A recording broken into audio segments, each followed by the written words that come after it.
Hi, I'm Jennifer Hintenberger, creator of KettleCamp training. Today I want to work with you on how to properly swing a kettlebell. Now the first thing to know is that you don't start with it in standing position. The kettlebell should start on the floor. The handle should be in a position where when you squat down, you can place your left hand and right hand on each corner. So making sure that you have full contact with both hands.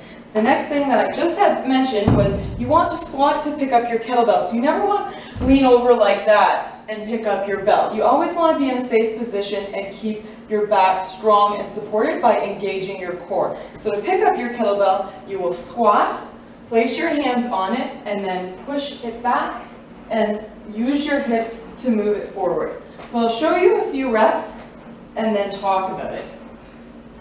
So you want to note that it's not a deep squat. A lot of times when people do kettlebell swings, they think we're taught squat. We squat a lot in a lot of different styles of training, so automatically you'll see a deep squat and then a stand happening. It's actually more pushing your hips back and then thrusting forward. So it's a really small movement, engaging your core and your glutes mostly. So it's really good for helping with explosive power. What you want to do, or a good way to know if you're doing this right or not, is use a mirror and check to see if there's space between your hands and your upper inner thighs. So if your hands and your upper inner thighs have this space here, then you're likely going too low. I'll show this. So if you're in this position, see how I have that space? There should be no space, so it will look like this. One test is you'll actually hit yourself in the butt a bit, or you can practice seeing if your bell will hit you in the butt, and then you know you're up nice and tight. And the reason for this is kettlebell is all about functional movement and using your entire body. So by making contact with your legs, your outer forearm should touch your inner thigh, left to left, right to right. Now you're able to completely use your lower body to move the bell. So it moves from your legs through your forearms and upwards. Now speaking of upwards, how high to swing your kettlebell? You'll see different types of swings. You'll see overhead ones, sometimes referred to as American or Russian swings or CrossFit swings.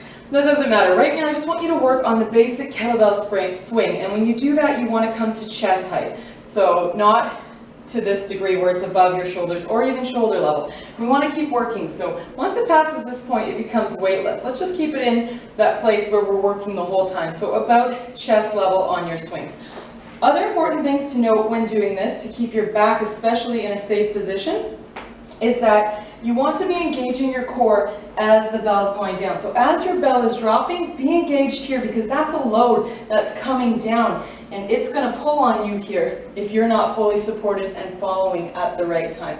The next thing you want to consciously think about in every single rep is squeezing your glutes. So when your bell is in the backswing here, you want to squeeze your glutes already at this point. Your core is engaged. Now squeeze your glutes, push into your heels, and thrust. So you're scooping, you're lifting your kettlebell from underneath versus pulling it from over the top. Now there's a ton of tips I can teach you on the swing, but these are the most important. I want to tell you one more, and that is where your hips should finish when the bell is up at chest level or about parallel to the ground.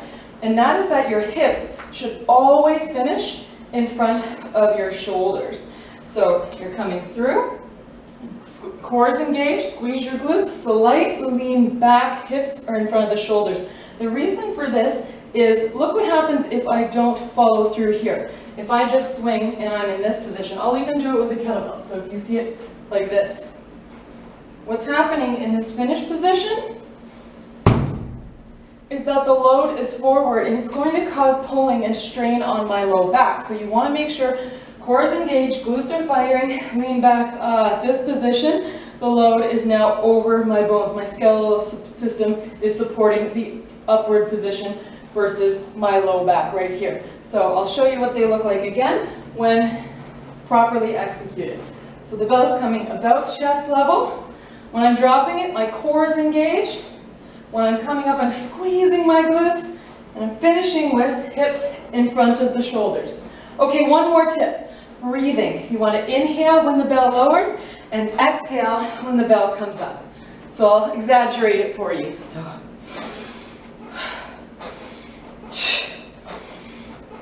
That's really exaggerated. You don't need to do that at all. Okay, so there are more ways to refine that, but those are the most important things to start with. So make sure, please, that you're really thinking about these when you start working with kettlebells and doing the kettlebell swing.